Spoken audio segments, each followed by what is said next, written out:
8h15. Saia do impedimento. Na Band Vale, bate-papo esportivo com Cláudio Nicolini e Antônio Carmo. Oferecimento New Clean, sempre inovando. Cervejarias Caras de Malte, Campos do Jordão. Há 10 anos produzindo a melhor cerveja do universo.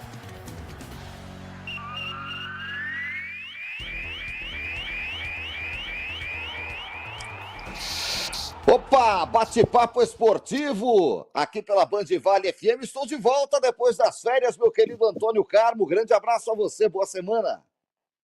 Folga em revelo, seja bem-vindo. E desde 2005, quando você volta, eu não posso deixar de entonar um trecho da canção de Nelson Gonçalves. Ele voltou, o boêmio voltou novamente, partiu daqui. Então, contente, seja bem-vindo, estamos de volta.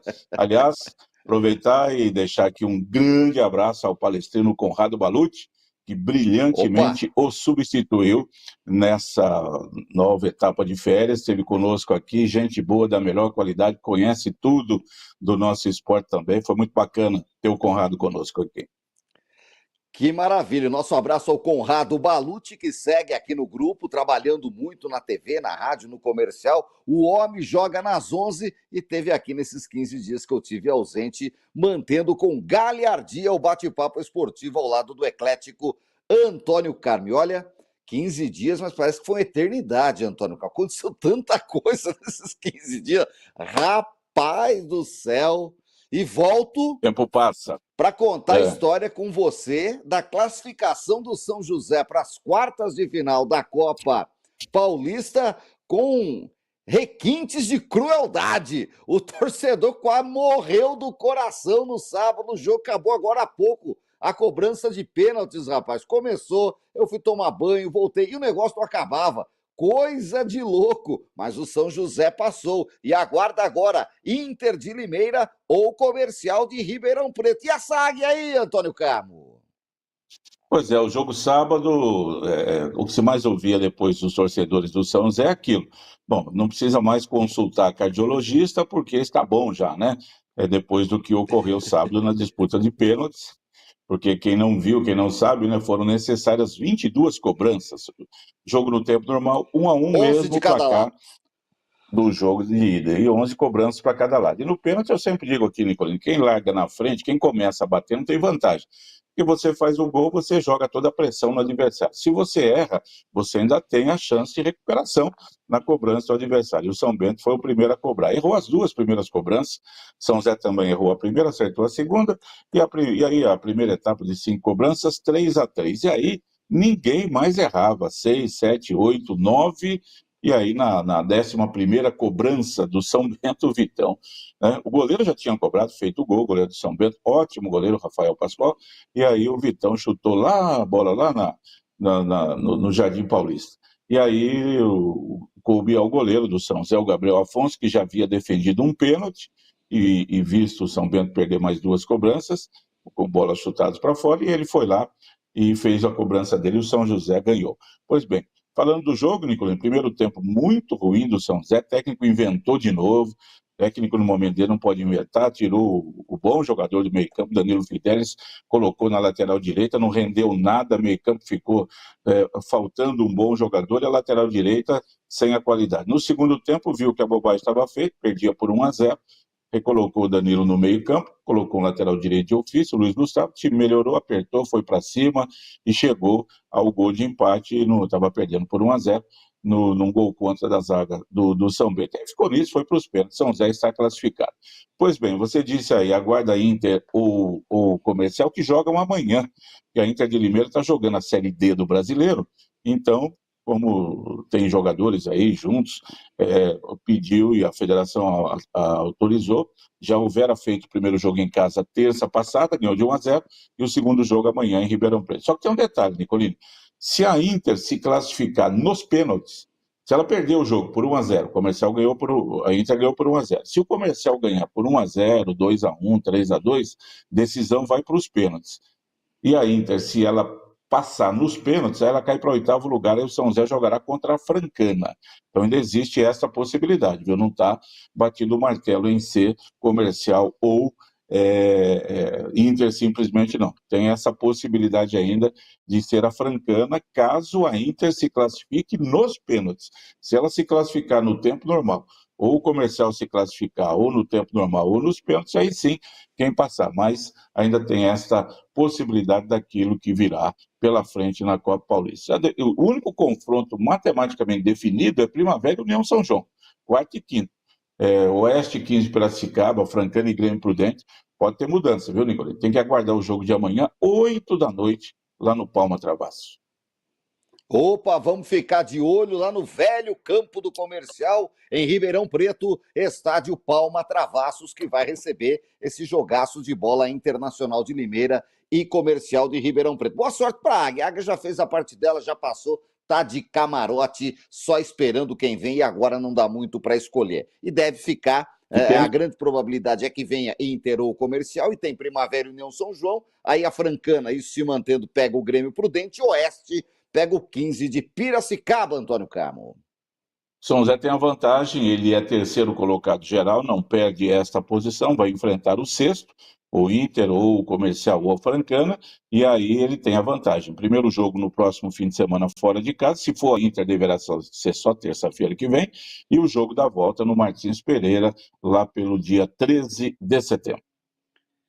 Muito bom, hein? A Inter de Limeira, que ontem, ou melhor, no sábado, empatou 0-0 com o Goiatuba, jogando lá no Divinão, meu querido Antônio Campos. Tá bem demais a Inter de Limeira na Série D do Brasileiro e vai disputar vaga, disputa acesso no Major Levi Sobrinho no próximo sábado às 4 da tarde. Se passar, os 4 que passarem para a semifinal estão automaticamente classificados para a Série C do campeonato de 2026. Olha a Inter de Limeira aí, já fez um belo trabalho no Campeonato Paulista e veio aí se reforçando e vem trabalhando para o acesso da Série D, Antônio Carmo. Jogo de sábado é jogo de acesso, tem que lotar o Limeirão. Se a Inter vencer no tempo normal ou se empatar e ganhar nos pênaltis, pronto, ela sobe para a Série C do Campeonato Brasileiro, né? Então são 4 confrontos aí, os 4 que passam. A gente já teve os jogos da ida, tudo apertadinho, né? O Maranhão ganhou do Asa 1-0, Santa Cruz bateu o América de Natal 1-0, estádio lotado lá na Arena Pernambuco. São os 2 times de maior torcida aí da Série D que estão ainda disputando vaga, Nicolini, e que estão enchendo os seus estádios de Copa do Mundo, né? E tivemos, além de Goiatuba 0, Inter 0, Cianorte 0/0. Os que passarem no próximo fim de semana, os 4 já vão para a Série C do Campeonato Nacional do ano que vem. Muito bom, Antônio Carmo, muito bom. 43 mil lugares para Santa Cruz e América. O jogo foi na Arena Pernambuco no sábado, e você pode ter certeza que a Arena das Dunas em Natal vai estar entupida domingo que vem para América e Santa Cruz. O jogo da volta são times de grande torcida no Nordeste. O América, lá do Rio Grande do Norte, o Diabo vai fazer um auê lá na Arena das Dunas, uma daquelas arenas que ficaram lá pelo Nordeste da Copa do Mundo. Copa do Mundo. E são os 2 únicos times que já jogaram o Campeonato Brasileiro da Série A com pontos corridos. O América jogou um ano 2007, já caiu. O Santa Cruz tinha jogado 2006, depois jogou 2016 e não mais. A Inter de Limeira já jogou Série A de Brasileiro, mas foi naquele tempo antigo. O Maranhão também já jogou, né? O Barra, o Cianorte, o Asa, esses times, o Goiatuba, nunca jogaram, nem nos primórdios, o Campeonato Brasileiro da Série A. O Maranhão é do tempo da loteria esportiva, Antônio. Isso. Grande Maranhão, tá de volta no cenário aí. Eu lembro bem, Maranhão, em 1980, tinha um goleiro chamado Veludo. E aí ele foi jogar contra o São Paulo no Morumbi. Aí teve um pênalti para o São Paulo e não deixou o pênalti ser cobrado. Ia lá, perturbava, voltava, tomou cartão amarelo. E foi o jogo da estreia do Renato Pé Murcho, assim conhecido, coitado, o Renato, que jogava muita bola ali de Morungaba, que brilhou no Guarani, foi muito bem no São Paulo, mas inventaram essa pecha de que ele chutava fraco, né? Ficou Renato Pé Murcho. Passou pelo Taubaté no fim de carreira, inclusive, foi o jogo de estreia dele. Muito bom, Antônio Carmo. Olha, falar em Morungaba, palmas para Tanabi. Tanabi foi o campeão da Bezinha, Antônio Carmo, que o nosso Mantiqueira disputou, venceu o Ecos de Suzano nos 2 jogos no sábado. Um bom público lá no Alberto Victolo, em Tanabi. E o Tanabi está de volta à Série A4. o Tanabe, que teve como seu grande ano 1985, estava naquele quadrangular final com o Taubaté Sim. para o acesso, mas ficou junto com o Taubaté para trás, meu querido Antônio Carmo. Todo o quadrangular decisivo foi jogado no Palestra Itália, o velho Palestra, né? Taubaté e Itanabi ficaram para trás. Novo Horizontino e Mojimirim subiram. Naquele ano subiam 2 nesse quadrangular, subiram para o Paulistão pela primeira vez na história deles em 1986. O Tanabi, que tinha conquistado o seu único título na vida, acho que em 1949, por aí, ganhou um título da última divisão do futebol paulista também, e agora volta a ser campeão. Ele tem uma história bacana, né? Acho que foi você que me mandou, era o homem que cortava a grama, que era massagista do time lá, acho que é Zaqueu o nome dele, que transformou-se em técnico do Tanabe e levou o time a esta conquista aí inédita. O time sobe para a Série A4, assim como o Ecos de Suzano também. Ela tem o União Suzano que está na Série A3 e o Ecos agora, o Esporte Clube União Suzano. Nenhum dos dois times, logicamente, se compara ao Ouro-Peso, o Esporte Clube Ouro-Peso, o gigante do Alto Tietê, né? Mas o Ecos estará na Série A4 junto com o Tanabe do ano que vem. Muito bom, abraçando a dona Terezinha, mãe do Danielzinho Freire, aniversariante de hoje, colhendo uma rosa no Jardim da Vida, parabéns a ela, ao Chico de Paula nos dando bom retorno lá em Pindamonhangaba, sempre ligados. Ô Antônio Carmo, eu só queria falar daquele jogo, antes da gente falar do Brasileirão, que o árbitro demorou meia hora para definir um pênalti e anulou o pênalti. Antônio Carmo, João Marcos dos Santos de volta, pode voltar João Marcos dos Santos para fazer a sua frase célebre. Verdade. Que várzea, viu, Antônio Carmo? Verdade. E sabe quem é o árbitro? É o Rodrigo Gomes, Paz Domingues, aqui de São José dos Campos. Trabalha com a gente na Copa Bandivale, trabalha na Secretaria de Esportes, escalando arbitragem. Bom árbitro de qualidade, tem apitado Série A2, Série A3, está muito tempo aí na Federação, mais sábado. Ele foi iludido pelo Bandeira, acho que é o Alex Alexandrino, uma coisa assim, já veterano. Ele marcou o pênalti, Nicolinho, correto o pênalti. Não tinha o que discutir. A única discussão é se o jogador estava impedido ou não no primeiro lance. Aí o Bandeira não marcou, seguiu, depois resolveu, não, eu acho que ele estava impedido, então volta atrás. Aí desvolta, marcou, desmarcou e remarcou. O jogo ficou parado 50 minutos, o jogo do pênalti foi confirmado, eu acho que corretamente, só que ele tinha que, na hora que o Bandeirinha falou, ele falou, faz a sua aí que eu faço a minha, quem apita sou eu, tá marcado o pênalti e depois a gente resolve, tá bom? Eu não vou voltar atrás de jeito nenhum. Pênalti não se pode voltar atrás, né? E aí, só naquele Corinthians e Palmeiras, lá de 2018, que o Marcelo Aparecido lá voltou. Mas o Rodrigo errou muito junto com o Bandeira. A federação já divulgou uma nota dizendo que houve um erro muito grande, pedindo desculpas. Noroeste ficou bravo, mas quem passou foi o União São João. Já não apita mais, não. E ganhou. Não apita mais, de jeito nenhum. E fica fora e vai ter que conversar com os homens lá na federação. É isso. Vamos ficar de olho, meu querido Antônio Carmo. Campeonato Brasileiro da Série A, meu querido Antônio Carmo. Aplausos para o Mirassol, a grande vitória do final de semana. 5-1 no Bahia, lá no Zé Maria de Campos Maia, uma festa. O Mirassol atropelou o time do Rogério Ceni, deve ter poupado uma rapaziada aí, tomou 5 no coco e só não caiu, porque o Bahia tá bem demais no Campeonato Brasileiro, brigando por vaga na Libertadores de América. A questão era mais um técnico vítima das goleadas, como foi Carille, como foi Kleber Xavier, meu querido Antônio Carmo. O Sport não tem jeito, não ganha nem do Vasco.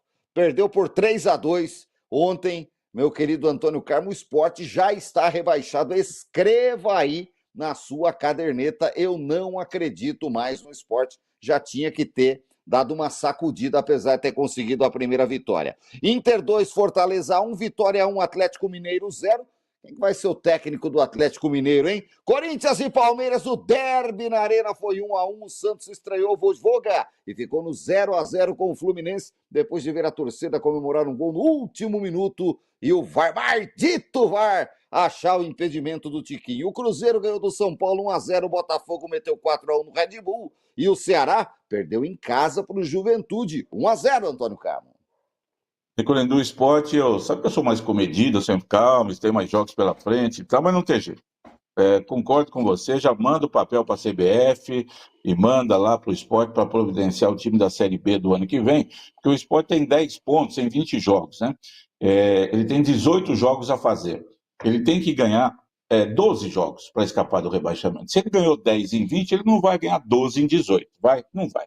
Então o Sport já está rebaixado, salvo alguma coisa de muito extraordinário mesmo que venha a acontecer. Se Almir Pernambuquim descer lá do céu, fala, dá a camisa 9 para mim do Sport, onde ele surgiu, antes de jogar no Vasco, no Santos, no Boca, no Corinthians, Almir fala o seguinte, deixa que agora todo jogo eu faço 5 gols e a gente ganha. Fora isso, já caiu isso. o Sport Recife. O Vasco se recuperou, né, consegue sair da zona de rebaixamento, está ali coladinho com o Vitória, com o Santos, mas, né, nos critérios de desempate e está fora aí. A grande vitória da rodada, inquestionavelmente, do Mirassol, do Rafael Guanais. Nicolino, não tem jeito, o Mirassol vai jogar uma competição sul-americana no ano que vem. Ou a Libertadores, hoje seria Libertadores, ele é o 6º colocado, disputaria aquela primeira fase, ou a Copa Sul-Americana, que dá vaga até o 12º colocado, que tem 26 pontos, o Mirassol já tem 35 em 20 jogos.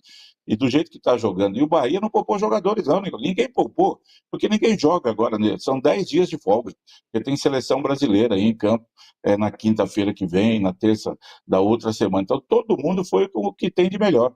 E o Bahia levou uma sapecada, esse Mirassol espetacular, fantástico. No momento, semana passada era o Flamengo, depois dos 8-0 contra o Vitória. Hoje é o Mirassol, o melhor time do Campeonato Brasileiro, que perdeu para o Flamengo por 2-1 no Maracanã, dando trabalho, né? Grande Mirassol, campanha espetacular, sem dúvida alguma. Rodada boa para o Cruzeiro, que ao bater o São Paulo, que jogou bem, não merecia perder na futebol, não é de merecimento, é de fato. O Cruzeiro ganhou por 1-0, e aí o Cruzeiro diminuiu a vantagem para o Flamengo em 3 pontos, em que pese tem um jogo a mais. Flamengo e Palmeiras, né, marcaram um passo, o Flamengo muito mais. Todo mundo, depois da vitória sobre o Vitória por 8-0, pegar o Grêmio e falar 4-5, né? E olha, foi 1-1. O Flamengo dominou, o Grêmio deu um chute pro gol, que foi o gol de pênalti do Thiago Volpi, ele que havia salvado o time lá em 2 oportunidades, foi lá e fez o gol do pênalti no finalzinho, o único chute do Grêmio pro gol foi gol, e o Flamengo fracassou, perdeu 2 pontos pro Grêmio. O Palmeiras, não pode dizer que fracassou contra o Corinthians, o jogo foi fora de casa. O Corinthians meio remendado, o Palmeiras inteiro, mas o Palmeiras deixou 2 pontos lá em Itaquera. Jogou melhor, teve mais chances, fez 1-0, estava melhor no jogo, poderia ter feito 2, tomou um gol contra bobo, e aí depois não teve força para fazer um segundo gol, apesar de ter dominado totalmente a partida. Se tivesse um vencedor, claro, seria o Palmeiras, 2-1, 3-1, mas não ganhou e também ficou 2 pontos atrás. Se ele tivesse ganho, ele passaria o Cruzeiro e com um jogo a menos teria condições de passar também o Flamengo. Enfim, ainda muita coisa acontecendo. Agora esse VAR tem que ser abolido do futebol. Não dá para anular o gol do Santos. Como o Fluminense, quarta-feira, não vou falar aquele palavreado de torcedor, foi roubado contra o Bahia, teve um gol idêntico do Fluminense e o VAR anulou. Aí ontem desroubaram o Fluminense contra o Santos. Não pode anular um gol daquele, né? Não tem jeito. É coisa de louco esse VAR. O VAR está lá, Nicolino, só para fazer 2 coisas. Primeiro, achar impedimento em qualquer gol que aconteça. Qualquer gol. Pode ser de pênalti, eles vão achar um impedimento na cobrança de pênalti e pedir para anular o gol. E achar a bola na mão de zagueiro, de tal. É só para essas 2 coisas que presta o VAR, para estragar o jogo, né? O Neymar falou ontem lá, e falou com razão, não se pode anular um gol daquele, como não se podia anular do Fluminense, como já não podia ser anulado uma centena de gols aí, que o VAR estraga o espetáculo por conta. Agora a regra é essa, o regulamento, é um pezinho na frente, tem que mudar. Então a FIFA, Nicolino, urgentemente já passou da hora, tem que rever essa regra. É isso. Tá aí, Campeonato Brasileiro que segue no próximo final de semana, meu querido Antônio Carlos. Série B, 24ª rodada. O Remo perdeu em casa. Vocês já falaram aqui na sexta-feira, 1-0 para o Criciúma.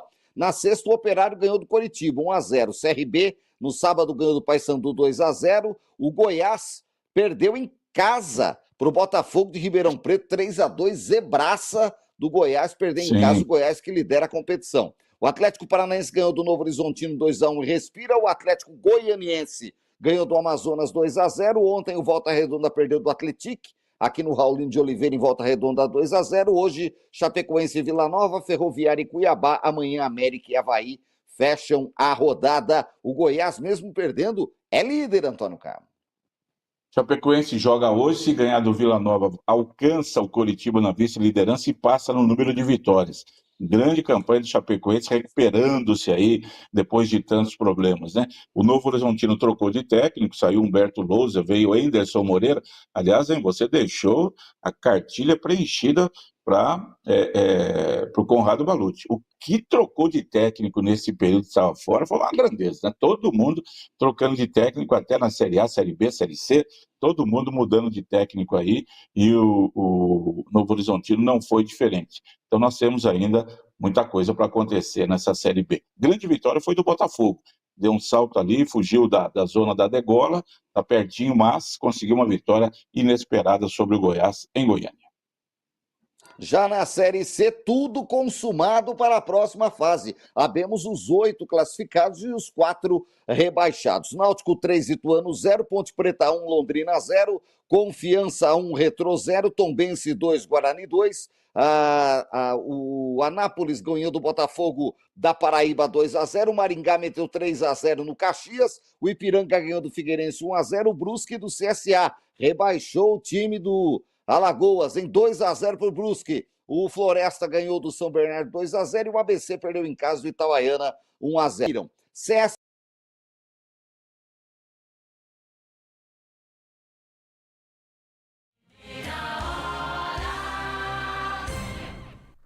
8h37. A gente daqui a pouco volta ao bate-papo esportivo com o Cláudio Nicolini e o Antônio Carmo. A gente perdeu um pouquinho o sinal, mas daqui a pouco eles voltam para falar mais pra gente. E você sabe, né, que você pode conferir depois o bate-papo na íntegra, só o bate-papo lá no nosso YouTube da Rádio Band Vale FM.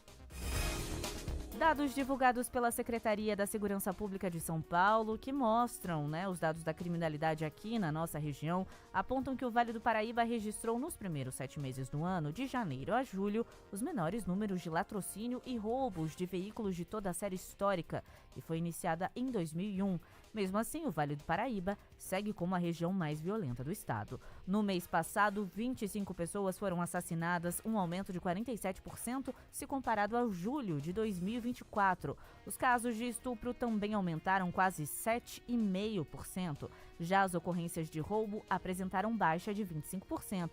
O coronel Kauzuki, porta-voz do 1º Batalhão da Polícia Militar na região, destaca agora quais as estratégias das forças de segurança para diminuir esses índices criminais. Inteligência policial e trabalhamos também com o tempo correto dessa operacionalização. Somado a isso, nós temos todas as operações que são desencadeadas, principalmente as operações adegas, operações impacto, operações que são desencadeadas nos 39 municípios aqui da região metropolitana do Vale do Paraíba e Litoral Norte. O coronel reforça também a importância da participação popular no combate ao crime, a partir de denúncias. Uma das maneiras é ela fazendo uso do 190, assim que ela presenciar alguma ação criminosa em andamento. Uma outra maneira que a população pode fazer para estar ajudando a Polícia Militar é através do 181, o Disque Denúncia, onde é garantido totalmente um anonimato. Esses casos são para crimes continuados. Outro ponto importante é a participação da população nos CONSEGs, nos Conselhos Comunitários de Segurança.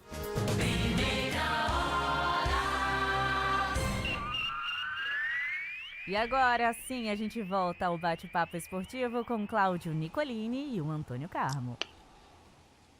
Obrigado, Carol Serra. Estamos de volta para fechar a Série C, um capítulo importante. Terminou a primeira fase da Série C, que é diferente da Série A, da Série B e da Série D. Foi um turno único de 20 times, jogaram 19 partidas, 4 rebaixados, CSA, ABC, Retrô e Tombense, e 8 classificados. Em 8º lugar chegou o Floresta.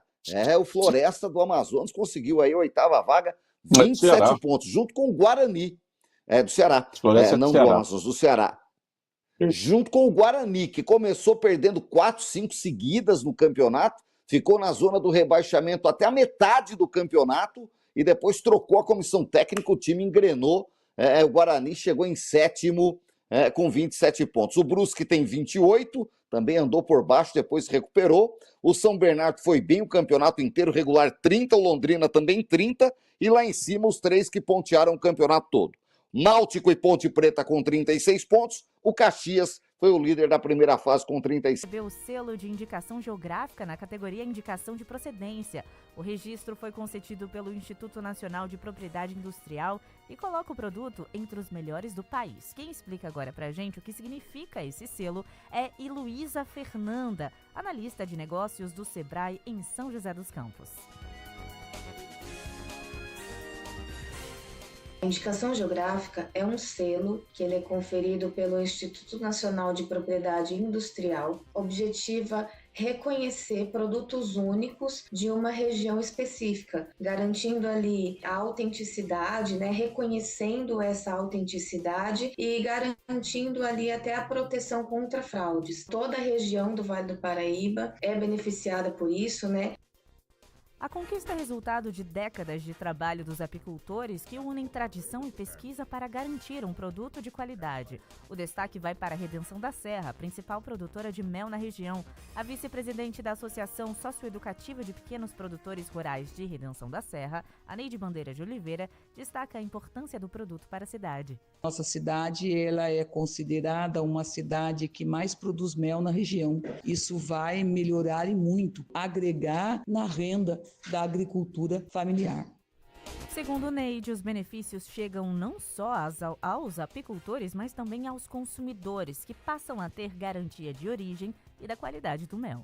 Grande perspectiva de futuro para os nossos apicultores está colocando o seu produto no mercado, uma vez que com esse selo de procedência do IG, nós podemos ter assim nas prateleiras do supermercado um produto de qualidade, de garantia. Então, tanto para nós apicultores, assim como o consumidor. Agora, 8h43, a Prefeitura de Taubaté vai implantar um programa de incentivos para atrair novos empreendimentos para a cidade. O projeto foi aprovado na Câmara e, segundo o município, a ideia é oferecer incentivos fiscais, além do uso de áreas públicas. O projeto prevê priorizar empresas que invistam na modernização dos processos produtivos, inovação tecnológica e também a qualificação de mão de obra local.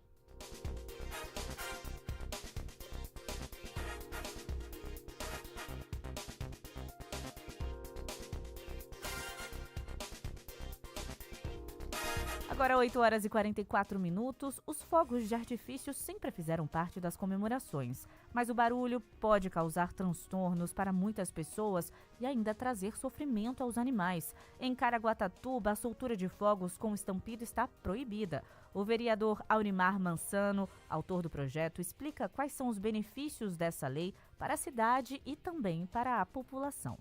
Qual que é a grande preocupação? Afeta os animais, afeta as crianças, os recém-nascidos, os idosos, a população em geral fica incomodado e muito incomodado. Hoje se faz uma pesquisa aí, mais de 77% das pessoas são a favor da nossa lei. Então, por causa da alegria de 2, 3, 10 ou 20 que seja, quantas pessoas são atingidas? Quantas pessoas acabam tendo um prejuízo que não aparece? As pessoas, na passagem do ano, elas não vêm para ouvir os fogos, elas vêm para ver os fogos. A veterinária Paula Lopes destaca que o barulho dos fogos pode afetar os animais, provocando desde ansiedade até crises mais graves. Minha cachorra em casa já sofreu acidente de tentar pular o portão e ficar machucada, né? Se cortar, os animais brigam, se machucam bastante, muitos têm medo, leva quase de convulsão. Então é bem problemático quando os fogos têm barulho, né? Tem um caso de amigos que sempre que acontece de ter fogos, vai ter problema na casa dele, entendeu? Porque os animais têm muito medo e aí tentam se esconder em lugar pequeno, acabam se machucando, se cortando, às vezes brigam um com o outro. Crianças e adultos com transtorno do espectro autista também sentem os impactos. Segundo a psicóloga Michele Cardoso, o estampido pode virar um gatilho de ansiedade e também de sobrecarga sensorial. Se pra gente que está conversando com alguém, se é um barulho que já incomoda, para aquele indivíduo chega muitas vezes 3, 5 vezes a mais. É como se estivesse estourando tudo. É como se ele estivesse apanhando. Então, a questão dos fogos de artifício vai assustar. Tem uns que podem correr, se machucar, se bater. Vai ter mais crises, mais comportamentos que a gente fala que são interferentes. Então, ele pode se morder, bater em alguém, se jogar no chão. Marco Antônio é empresário na cidade e analisa os impactos da proibição. Tem a venda dos clientes, né, que geralmente já faz com a família, e tem a venda dos hotéis, pousada, condomínio, né? Então ela pode impactar sim. Quem descumprir a determinação está sujeito a multa de mais de R$9 mil. Em caso de reincidência, o valor dobra. Metade do dinheiro arrecadado vai para entidades que atuam na proteção animal e na inclusão de pessoas com TEA.